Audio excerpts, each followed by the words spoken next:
pessoal, seja bem-vindo aqui ao curso de Angular 2 da Casale.com. Vamos começar aqui a aula 10, que é sobre acesso HTTP a um servidor remoto.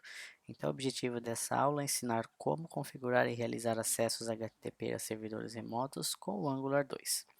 E ao término dessa aula, você entenderá como configurar o Angular 2 para acesso HTTP, assim como criaremos o nosso próprio servidor utilizando o Node em conjunto com o framework Strong Loop.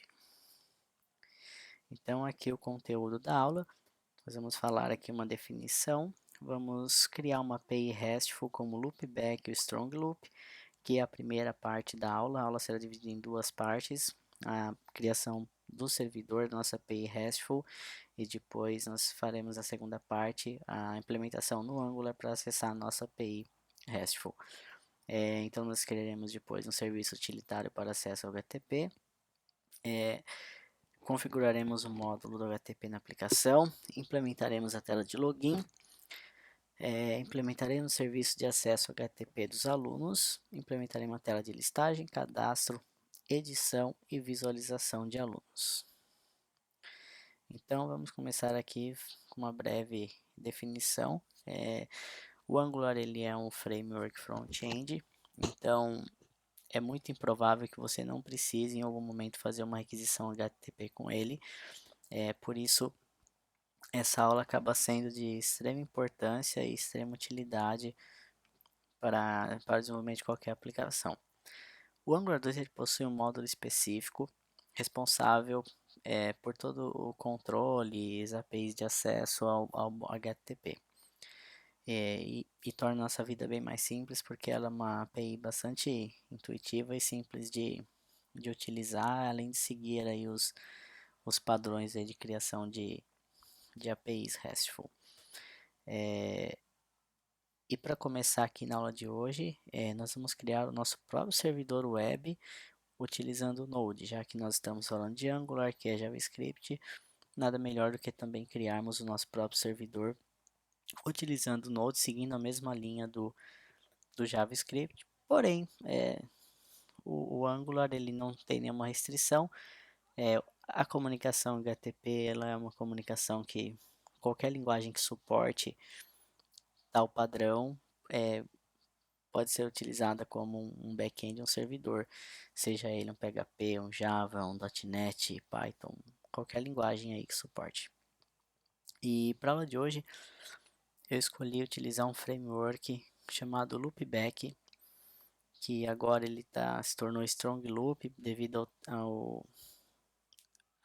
ao fato dele ser muito bom, muito prático. Então a IBM ela acabou adquirindo aí os direitos do Loopback e está investindo, melhorando ainda mais o framework como nós veremos aqui.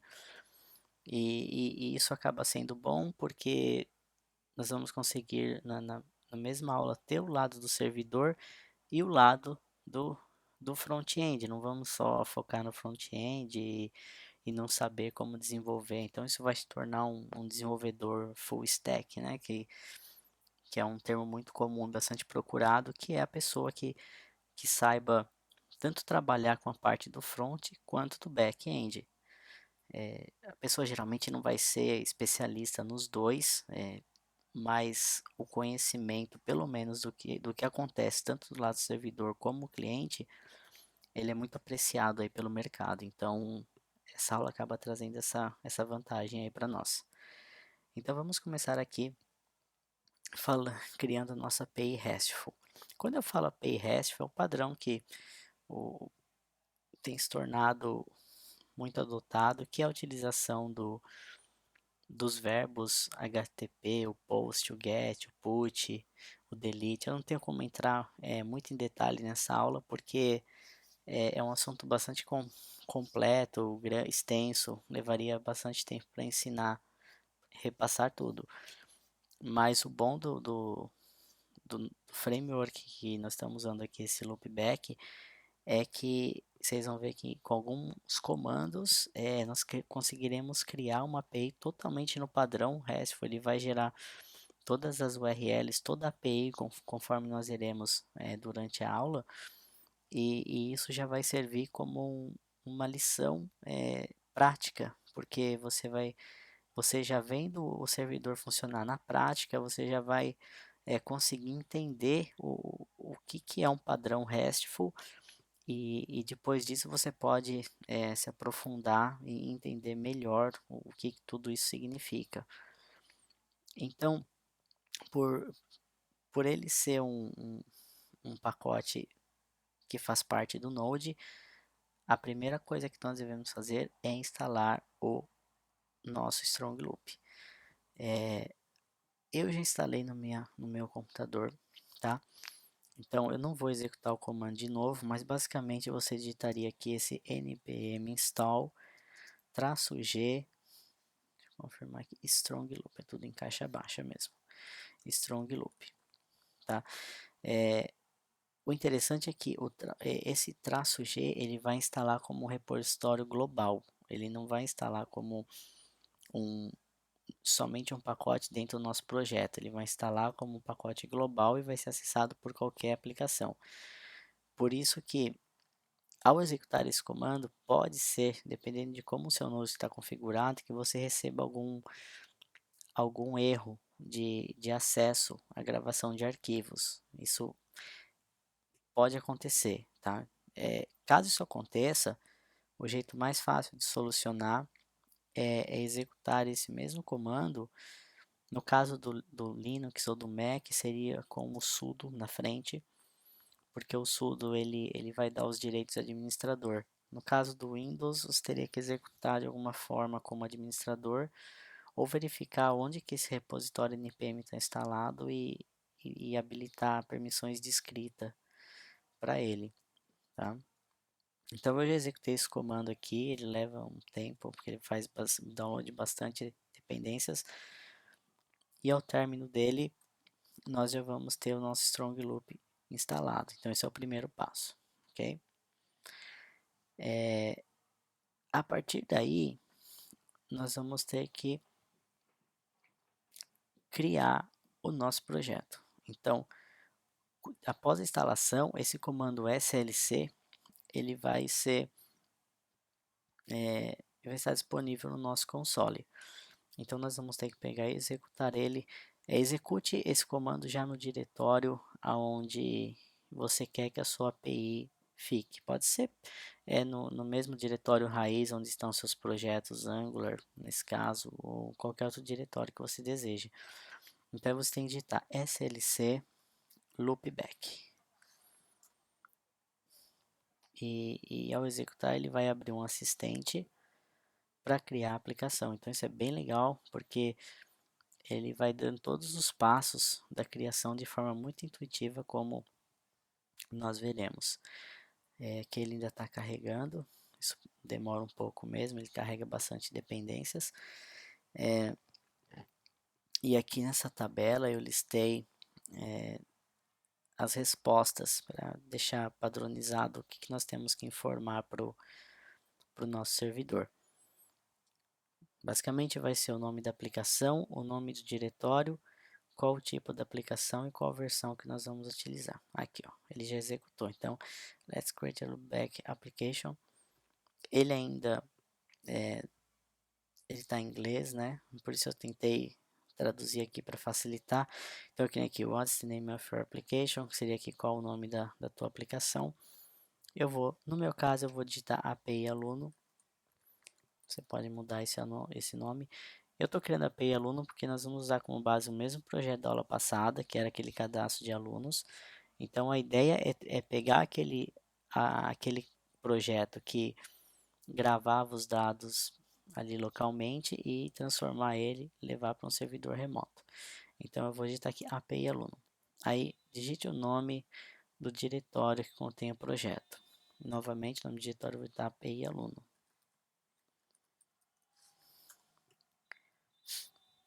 Aqui ele dá algumas opções do tipo de aplicação, tá, que eu vou criar. Ele tem algumas opções. Eu vou usar um API Server, que é esse primeiro. Eu poderia apertar as setas aqui de cima para baixo para alterar entre as opções, mas no nosso caso nós vamos utilizar aqui um API Server. E qual versão do loopback que você quer usar? Eu vou usar a versão 3, é melhor usar a versão mais atualizada sempre. Então ele está aqui, ele também vai executar o npm install, porque ele também é um projeto Node, então ele tem as suas dependências. Vocês podem reparar aqui que ele criou alguns arquivos e agora ele vai executar essas dependências que pode levar um certo tempo aqui para executar, né? E o legal é que esse Strong Loop ele já cria uma interface web para nós que já estaria documentando a nossa API. E isso é extremamente prático, extremamente útil. Ó, aqui ele então ele baixou muitas dependências, como vocês podem ver, e terminou. Aqui ele dá umas instruções do que você pode fazer agora para criar o teu projeto. No nosso caso, eu quero executar essa aplicação para ver se ela está funcionando, se está tudo certo. Então, primeira coisa, eu tenho que dar um comando cd API aluno, porque ele criou o projeto dentro desse diretório, então precisa entrar nesse diretório. Então, ele criou alguns arquivos aqui, tá? E aí eu só vou dar aqui, ó, run the app. Para rodar a aplicação, eu vou digitar node. Ponto. Ó, aqui ele já subiu o nosso servidor e ele fala aqui, o web server listen at. Esse 000 ele é o localhost, né? Ele é o, o endereço padrão local da nossa máquina. E aqui ele fala, ó, browser REST API at o nosso URL aqui, /explorer, que é a URL que eu quero visualizar mesmo. Então eu vou vir aqui no meu navegador, vou abrir uma outra aba, vou digitar eu vou colocar localhost porque dá na mesma. Localhost 000, 127.0.0.1 são todos sinônimos, então você pode usar qualquer um deles. Explorer. Então, se você chegou até aqui, significa que a tua aplicação está funcionando. E por padrão, o Strong Loop cria toda uma API de gerenciamento de alunos. Nós vamos configurar a autenticação nele. Então, se eu clicar aqui em User, reparem que ele já, por padrão, ele criou uma série de URLs de acessos. E quando a gente fala em API RESTful, esses verbos HTTP são muito utilizados. Put, post, pat, get. Basicamente, vamos focar em 4 aqui, que é o get, quando eu quero geralmente fazer só uma listagem, uma consulta de algum recurso. O post, que é quando eu quero criar ou cadastrar alguma entidade. O put, que é quando eu quero atualizar ou editar os dados de alguma entidade. E o delete, quando eu quero remover alguma entidade da nossa API. Então nós vamos dar uma olhada nisso aqui daqui a pouco. Agora eu vou voltar e nós vamos criar a nossa API de aluno, que no Strong Loop ele chama de model.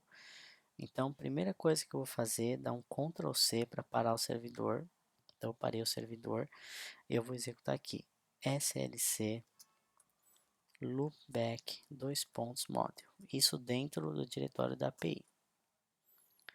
Novamente, ele vai entrar com uma série de perguntas e eu criei uma tabela aqui com todas as respostas já para facilitar a nossa vida. Então, o nome do model, vou criar um model aluno.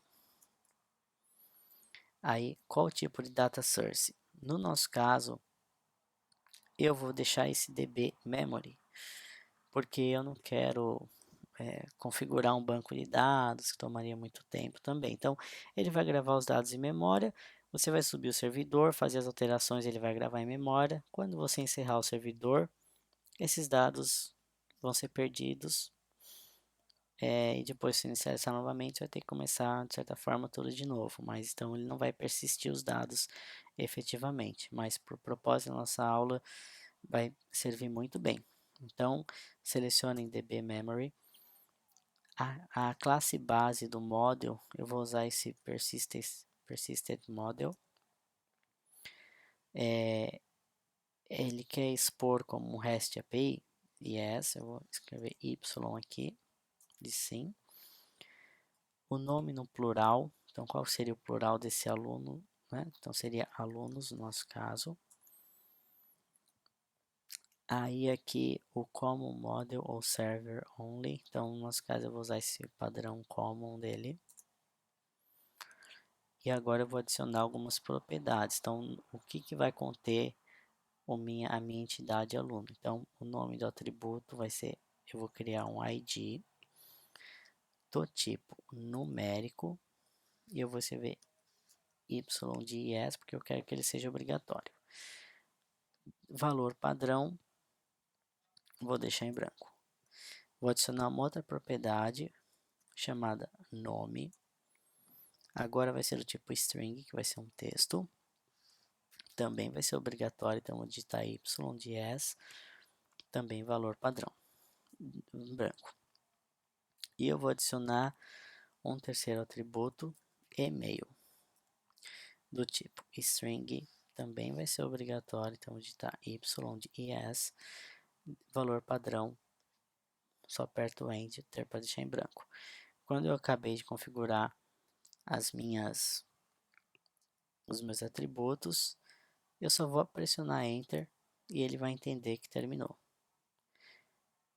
Novamente eu vou digitar aqui node ponto. Aqui o meu servidor já está funcionando de novo. Eu vou dar um refresh na página. Reparem que ele criou aqui aluno. Então, olha que legal.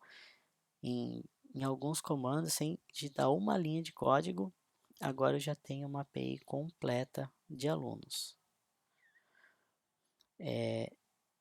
Por enquanto, a autenticação não está configurada. Então, vou mostrar só um exemplo bem básico para vocês, que seria a listagem de todos os alunos. Então, se eu clicar aqui em qualquer um desses itens, o get que eu comentei, alunos, quer dizer, eu vou retornar todos os alunos. Então, olha que legal, ele já abre uma interface para você, inclusive, testar a sua API. E aí, aqui eu não preciso fazer nada, porque como eu quero listar, não tem nenhum filtro, nada, eu só vou clicar aqui em Try It Out. Ele vai mostrar o comando que ele executa. Olha que legal. Eu vou só apagar esse token aqui. Ele fala qual foi a URL que ele fez. Deixa eu configurar de novo. Ele fala qual foi o tipo de resposta, que no nosso caso foi um array, porque não tem nenhum aluno cadastrado ainda, mas a resposta foi 200, que significa sucesso, e aqui ele tem os headers, tudo.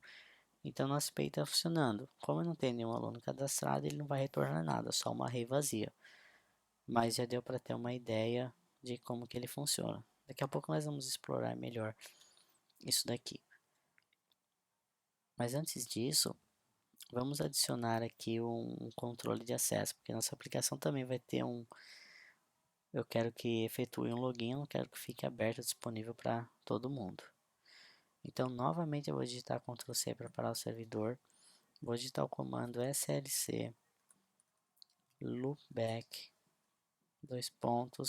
acl. Tá, e aqui então ele abriu um outro assistente. Novamente as perguntas e respostas aqui para facilitar a nossa vida. E basicamente a diferença é que para eu aplicar uma restrição, primeiro eu preciso bloquear todo o acesso de todo mundo, então ninguém vai acessar, está fechado. E num segundo momento eu vou habilitar as permissões de acesso. Então é isso que eu vou fazer agora. Eu quero habilitar aqui só para aluno, então eu seleciono aluno. Todos os métodos, tipo de acesso, todos, para todos os usuários, negue acesso. Então, nesse momento eu falei para ele negar acesso para todos os usuários. E agora eu vou executar o mesmo comando novamente. E eu vou adicionar de novo aluno para todos os métodos, todos os tipos. Só que agora o perfil de usuário eu vou escolher aqui N-Authenticated User. Então, o usuário que está autenticado, ele vai ter que o explicit range, ele vai poder acessar a minha API. Então, antes de eu executar a aplicação, eu vou abrir esse arquivo para vocês terem uma ideia. Então, eu tenho aqui minha API aluno. Se eu vier aqui em como models, ele cria esse arquivo .json. Então, basicamente, o mapeamento está todo aqui. Então, tem o nome, as propriedades, aqui embaixo tem as ACLs, que são os controles. Então, tem as roles que ele vai negar para todo mundo e ele vai permitir para usuários autenticados. Então, para terminar aqui, eu vou executar a aplicação de novo, o node ponto, e vou acessar a minha API novamente. Ele não deveria estar com esse token aqui, mas tudo bem. Agora eu vou vir aqui no mesmo alunos que a gente testou na outra anteriormente. Cliquei aqui em Try It Out e olha o que aconteceu. Eu recebi uma resposta 401, porque a autorização é requerida. E como que eu vou fazer agora para acessar essa API de alunos? Vocês lembram que aqui em User já tinha uma série de APIs cadastradas. Então a primeira coisa, eu preciso criar um usuário. Como que eu crio o usuário? Eu falei um cadastro, é o verbo post do HTTP. Então eu vou clicar aqui em Users. Para facilitar a nossa vida, eu vou só clicar aqui nesse ícone e ele já vai criar. Eu preciso de 3 valores padrão aqui. E o password, então esse aqui eu também não preciso. Eu só preciso ter username, que eu vou chamar aqui de Márcio. Eu preciso ter um e-mail, então eu vou falar marcio@casale.com e um password, hoje tá 1, 2, 3, 4, 5, 6. E vou clicar aqui em Try It Out. Sucesso, ele falou que ele criou meu usuário, ID 1, username e e-mail. Então, posso fechar aqui. Provavelmente ele vai dar erro de autorização aqui também. Então, agora que eu tenho meu usuário, eu tenho que efetuar o login para gerar um token. Então, vocês vejam que eu tenho aqui o users login, que também é um post. E os parâmetros são as credenciais. Vocês lembram que eu cadastrei aqui o username. Então, eu vou passar username, Márcio, vírgula, password, 1, 2, 3, 4, 5, 6. Procure usar sempre aspas duplas aqui, porque aspas simples eu vi que ele acaba dando algum problema. E eu vou clicar em Try It Out. Quando eu enviar o meu usuário e a senha, ele vai me retornar um token. Então esse token é o que eu vou utilizar para acessar todas as APIs. Então ela é uma API baseada em token. Eu sempre vou pegar, lançar gerar um token, mandar um token junto com a minha requisição. Então vocês reparem aqui como ficaria a URL. Essa API ela tem aqui em cima esse access token. Então se eu pressionar aqui, né, colar esse token e der set access token, ele vai definir esse token e vai começar a usar dentro dessa API. Então, teoricamente aqui eu estou logado. Depois nós vamos ver como fazer isso no Angular. Vou voltar para minha API de alunos e vou tentar novamente listar meus alunos. Reparem que agora funcionou. E olha que legal como ficou o URL. Nosso localhost, API alunos, e ele passa aqui, parâmetro access token com o nosso token válido. Vamos supor que eu queira criar um aluno agora. Então, eu venho aqui em post, vou clicar aqui para ele ajudar aqui nossa vida. Se eu não passar um ID, ele vai gerar automaticamente. Então, eu quero gerar aqui nome Márcio, e-mail marcio@casale.com. Na verdade, aqui eu posso escrever o meu nome certo. Try it out.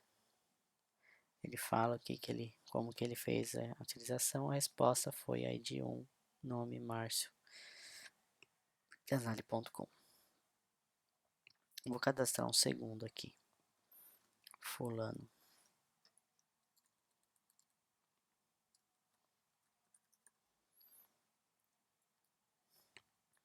Reparem que ele também cadastrou. Então, eu vou pegar agora aqui em get de novo e vou executar o try it out. Vamos ver o que vai acontecer. Olha a resposta agora como mudou. Ele retornou a lista com todos os meus usuários. Legal? Algumas outras APIs que nós vamos usar na nossa aplicação é o get passando um parâmetro. Então, se eu chamo alunos por get sem passar parâmetro, ele retorna todos os alunos. Se eu chamo o get passando um ID, ele vai me retornar só aquele aluno específico. Então, vou pedir só o ID número 1. Olha o URL aqui, alunos/1, que é o ID do meu aluno e o token. Ele retornou só o aluno Márcio. Se eu colocar 2, ele retorna o aluno 2. Se eu colocar 3, ele vai gerar um erro 404, que é aluno não encontrado. Não tem esse aluno cadastrado no banco. Então, vou fechar esse aluno aqui. O put ele vai ser muito parecido. Eu não vou fazer atualização agora, a gente faz direto no Angular. Eu vou testar só o delete, que também é bem mais fácil. Então, eu quero excluir o aluno número 2. Ele vai fazer um comando, ele retorna aqui quantos que ele excluiu, que no caso foi um só. E ele fez um delete, ó, alunos 2. Então, vocês reparem como é importante o verbo HTTP, porque essa URL, se eu chamar ela como o verbo get do HTTP, ele vai me retornar o aluno. Se eu chamar a mesma URL, mas com o verbo delete, ele vai excluir um aluno. Então, é muito importante essa questão do verbo HTTP. Eu vou, só para garantir aqui que ele apagou, eu vou vir em get. Vou clicar aqui em try it out. E olha o que aconteceu. O aluno 2 ele foi removido. Então, eu aconselho vocês brincarem, deem uma olhada em tudo que eles criaram aqui. Brinque com essa API, tente entender o que está acontecendo, que requisição. Ele retorna uma série de métodos alternativos, ou mesmo aqui em user também. Ele tem o exists, count, login, logout. Então, pare um pouco e brinque um pouco com essa API, tente se familiarizar com ela, porque daqui dá para tirar muito conhecimento sobre a questão de como funciona uma API RESTful. E a partir daqui nós vamos começar na segunda parte da aula o serviço utilitário aqui para acessar o HTTP, ok? Então, por hora nós terminamos essa aula. Tentem brincar um pouco com essa API e vocês viram que foi muito simples, muito rápido, sem escrever nenhuma linha de código. Nós criamos um servidor completo com esse Strong Loop. Foi muito prático, então até a segunda parte da aula. Até lá.